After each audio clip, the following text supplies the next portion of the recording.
Ciao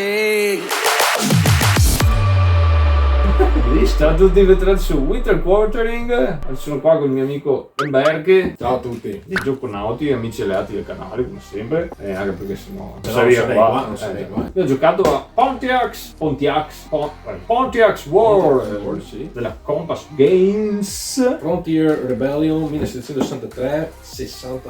Designer John Poniske. E quindi siamo America, Nord America, stile Ultimo dei Moicani. No, appena finita la guerra franco-indiana, questo Pontiac si è svegliato, ha fatto un po' di terrore. Adesso viene riconosciuto come una marca di automobili, però grande leader indiano, capo indiano. E questo ha fatto sudare. Abbastanza. Pontiac's War, allora, che gioco è? Mappa punto a punto, qua sul legione dei laghi americani, un giocatore, gioco a due giocatori intanto. Non c'è il solitario. Non c'è il solitario. Il giocatore fa l'inglese, che l'ho fatto io in questa partita, nonostante abbia le piume indiane, sì, qui infatti, e ci sono le cinture di guerra, le war belt che si scambiavano.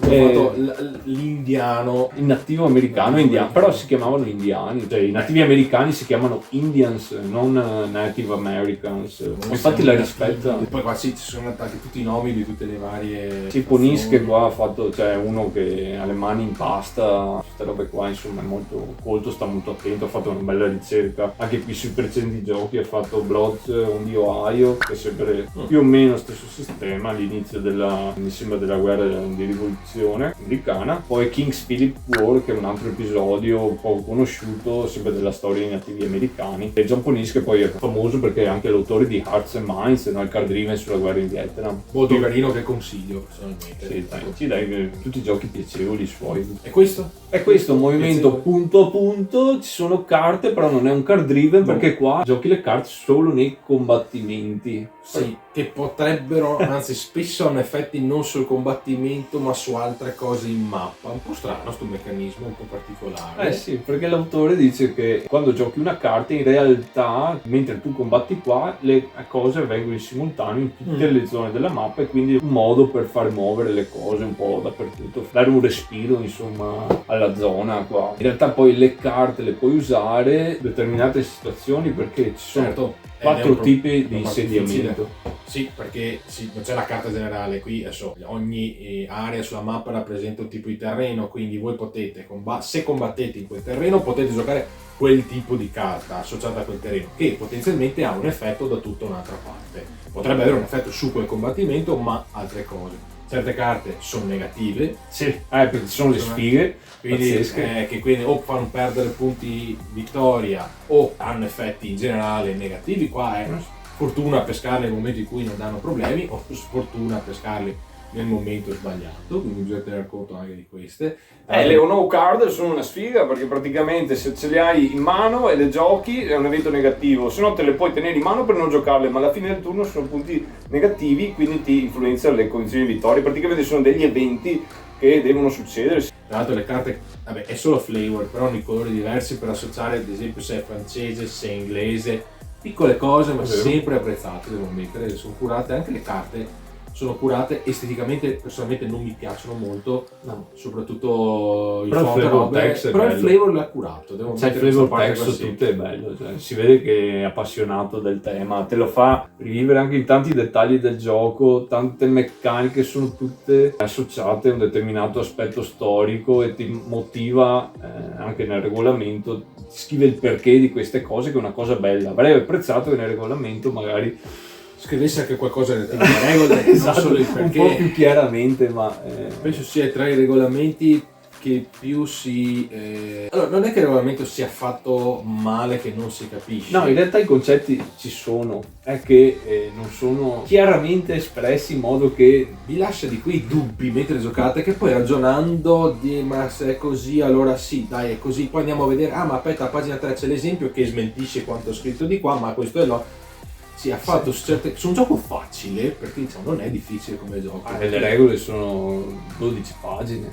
Cioè, è anche lineare, perché fatto un turno, su alcuni dettagli si perde, che è una cosa incredibile. Attendiamo una versione o la seconda versione. Qualche errata è già arrivata. qualche errata è già arrivata, quindi attendiamo la Compass che completi il lavoro. Sì, precisiamo, non delle sono errate. errori, cioè non è che No. il gioco è fallato, non è questo il punto. È No, che le regole anzi. di dettaglio non sono chiare certe cose. Ci arrivi, però, soprattutto per chi viene nel mondo dei giochi a tavolo classici, devi scrivermela un po' e dire no, vabbè, ma ci arrivi, ecco, questa cosa qua.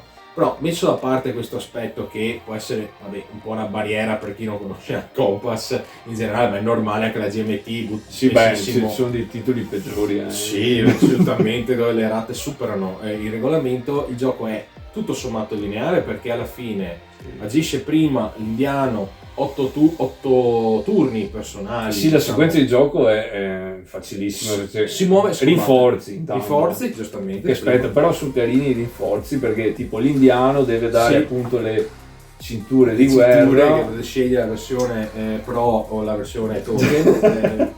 Non è inclusa, ma magari fanno l'edizione. Che le truppe dell'indiano sono tutte divise tra le varie proprio tribù, non sono tutte. Sono divise e non è che vanno tanto d'accordo, cioè vanno d'accordo, ma ognuna deve fare sempre riferimento al proprio capo. Ogni tanto l'atteggiamento che può variare di anno in anno, se partecipano attivamente al conflitto, se stanno per i cavoli loro, se stanno su chi va là. Poi appunto puoi assegnare queste cinture di guerra e provare a tirare per i rinforzi di determinate tribù che hanno comunque delle truppe limitate, vai a piazzarli sui loro villaggi in giro per la mappa. Se no c'è Pontiac, grande leader, che può prendere sempre, fare reclutare un'unità. L'unico che e Neolin, il profeta, sì, questo sciamano che ha dato la nota religioso poi il conflitto, sai, è fanatico. E anche qua la gestione, quante metterne, insomma, va un attimo, è semplice ma va un po' gestita. Diciamo che è il classico gioco dove l'indiano non è vero che ha le risorse limitate, ma deve fare un po' più attenzione. L'inglese tende invece ad avere più risorse, ma costano a manetta, perché i rinforzi inglesi sono invece, ti arrivano i coloniali miliziani, spazzature, sono truppe che combattono, però sono soggetti a disertare, eccetera. Per i rinforzi seri devi pagare, devi spendere le guinee, fare debiti.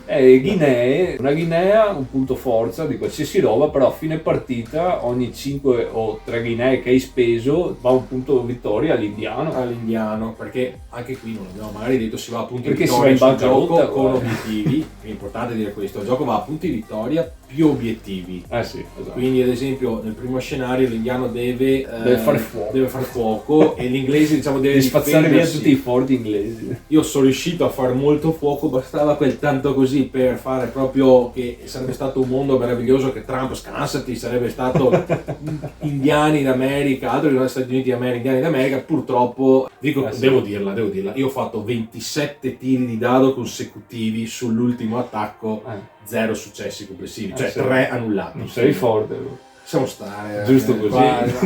Mi mancano un po' i cubetti in questo momento. Si già... tirano tanto i dadi, tanti dadi. Sì, le battaglie sono a dadi. Dado su dado su dado su dado, sudando dado. Però ci sta, perché dopo va a gusto, ovviamente c'è molto fattore fortuna. Sì, ovviamente poi i rapporti di forza, modificatori vari. Praticamente ogni punto forza, ogni unità corrisponde a un dado tirato. Colpisce al 5 e 6 l'inglese, perché alle armi serie. L'indiano colpisce al 6, ma se no si spende l'arms points, perché c'è questo aspetto che gli indiani avevano le armi limitate perché gli avevano interrotto, tagliato il commercio di polvere da sparo, eccetera, che prima avevano liberamente con i francesi e di cui erano diventati anche dipendenti, insomma, anche per cacciare, anche per altre questioni. E quindi, se non sapete questa storia, uno dei motivi perché hanno anche iniziato questo consigliamo, se non sapete questa storia, Liberty RPG, il coin da 4 su questo tema, che si vede molto questo aspetto. Su questo precedente,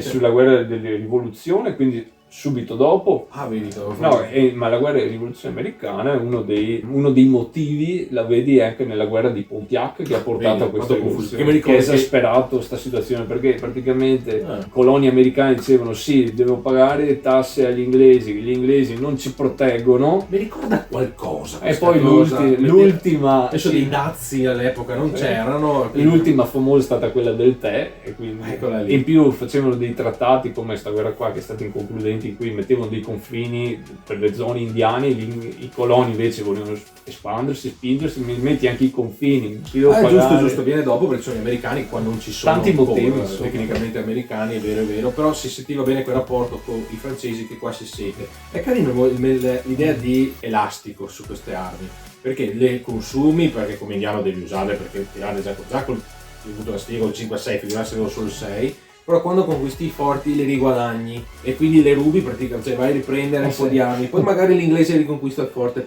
e voi ritornate, e quindi è tutta una gestione di questo, quindi l'inglese deve fare anche un po' attenzione. Una volta che l'indiano lo butta giù, non c'è niente da riconquistare, bisogna ricostruirlo. Lo ricostruisci, però magari uno può ritornare. Sì, ma devi fregare le armi all'inglese, o le sconfigge in battaglia o gli razzi si io non ho mai avuto più problemi d'armi, tutto sommato. No, e anche un bel po' di civili me ne sono portato a casa, perché nel gioco ci sono anche i prigionieri che in realtà sti prigionieri, io tutto contento perché all'inizio ne ho presi un bel po', poi sono delle pigne sti prigionieri, bisogna li ammazzare, bisogna portarli sulle tende, star lì, rallentano tantissimo e dulcis in fondo, se l'inglese se le riprende poi perdi anche i punti, quindi però se te li tieni fino a fine partita guadagni il tempo. Ma mi tocca portarli nell'accampamento, tenerle nella truppa, tener ferma, anche questa è una la cosa. truppa la puoi portare via, che sei costretto una volta catturati a scortarli. Hai capito, quindi anche questo aspetto non è da poco. Quanti scenari abbiamo? Quindi gioco a 3 scenari. No, in realtà ne ha 4. 3 più 1. Cioè è la campagna classica, ti fai tutto. O se no 3 scenari da anno singolo. Si fa il 1763, 64 oppure 65, ognuno con obiettivi diversi. O se no hai un sacco di scenari di training, tutorial, proprio mini situazioni da un quarto d'ora. Quello per imparare. Insedi un forte, poi spari col fucile più grosso, poi... Fateli per imparare le regole, però già lo scenario di un anno rende durata 3 ore. Sì, è che non ti fai l'inverno, che è bello, perché l'inverno, la procedura invernale non si combatte, gli assedi, li togli, le truppe per la mappa ritornano nei forti, fa freddo qua in Canada. In Nord America direi che fa abbastanza freddo, quindi direi che tutto sommato è un bel titolo, dai. Sì, a me diverte. Poi è molto semplice, ha molti aspetti legati al tema che però sono resi senza regole cioè non è complicato per niente, non è farstagliato, è bello dritto. Peccato solo che appunto ci sono questi errori e altre cose importanti. Se scrivevano il regolamento bene, stampavano anche il tabellone corretto, perché ci sono anche degli errori sul tabellone, quindi occhio a quello che trovate stampato, perché io seguo la procedura. Fate fede al regolamento se lo prendete.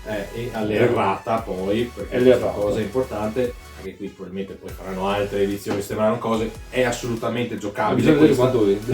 Bisogna vedere questo, è assolutamente giocabile. Il tema non è che, essendo proprio di nicchia, perché è unico sul tema. Cioè quanti giochi c'è sulla Pontiac War? Non sapevi neanche che esisteva. No, sapevo che c'era la macchina che arrivava da lì, ma sulla guerra in sé, però sì.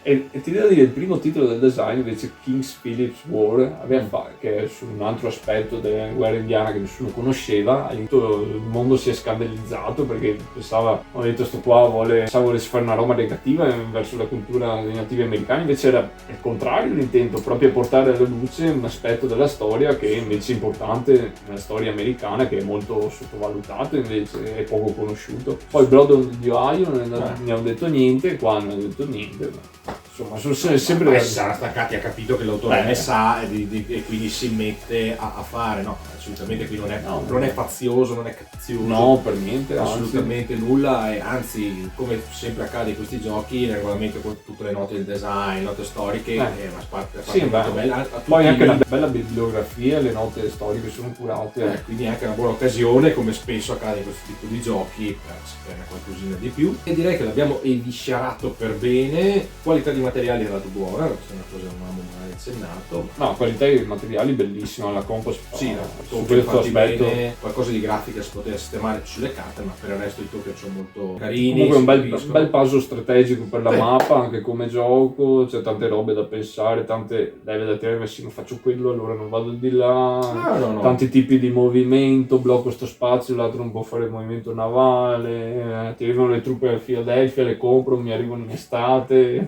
2 piccoli 5 piccoli indiani che sembra un romanzo di Agatha Christie che bloccano il porto al momento giusto. Li devi togliere, ma te toglili e dici sì, vado là con roba, poi uno ti fa le ambush, capito? Quando ti fanno le ambush, ogni cioè, tanto sono le scene cinematografiche da ultimo i Moicani quelle che sì. arrivano dalla boscaglia.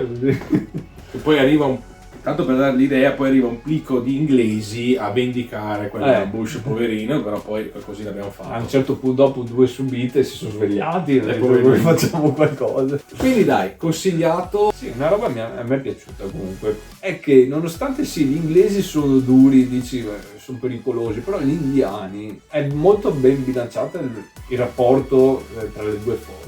Questa simmetria tra le truppe dei due schieramenti, come capacità, come anche differenza di movimento, questi possono fare ambush, questi no, questi si ritirano solo se hanno questo, anche i leader, tutti diversi, sono quelli generici, ma comunque che hanno abilità, capacità diverse, poi ci sono quelli specifici, c'è Johnson che è il diplomatico, lui può reclutare gli alleati indiani, però non è un leader da battaglia, c'è Rogers che è un ranger, allora lui sì può fare qualche ritirata, qualcosa con gli indiani, questi no, gli altri hanno dei reroll, quelli indiani sono più guerrieri, a parte Pontiac che può influenzare tutti, Neolin, insomma tante robe. Quindi dici, gli indiani sembrano sfigati, però sono tanti, però in realtà con le loro abilità speciali, con le imboscate e i vari bonus, riescono a sopraffare forze inglesi che comunque senti questa difficoltà, non ti puoi andare a spingere dove vuoi nella mappa, perché nel wilderness sul cavo di Amari poi c'hai il supply, c'è tutta sta roba, ti tagliano i via di rifornimento, ti fanno le imboscate Non so questo sulla campagna lunga, proprio tutto il blocco, perché questo è più difficile da vedere se reggono. Ma già andare fuori da Forte Niagara dici vabbè io vado là, ma provo, anche se ho una bella forza, ma no, è ben bilanciato, sì, non sembra. Non riesci a coprire tutta la mappa. No, perché ci sono tanti punti, effettivamente quando poi con le carte inizi a fare bloccare nei vari, attaccare di qua, i villaggi te lo blocco, assedia questo, blocca l'altro. Assedi, attrito, anche là a valutare. Mantenere l'assedio, mantenere là le truppe proprio che circondano sto forte. 10 forti te ne ho fatti fuori, peccato che mancava l'11° decisivo. Il primo scenario è proprio la pacca, cioè gli inglesi non si aspettavano niente. C'è anche il risvolto storico. Quindi dai, non male. Se avete modo di provarlo, provatelo. Provate che è facile. E quindi se vuoi salutare il tuo pubblico, Aug venduto, un inglese venduto. Ciao. Pontiac Sword. Alla prossima ragazzi.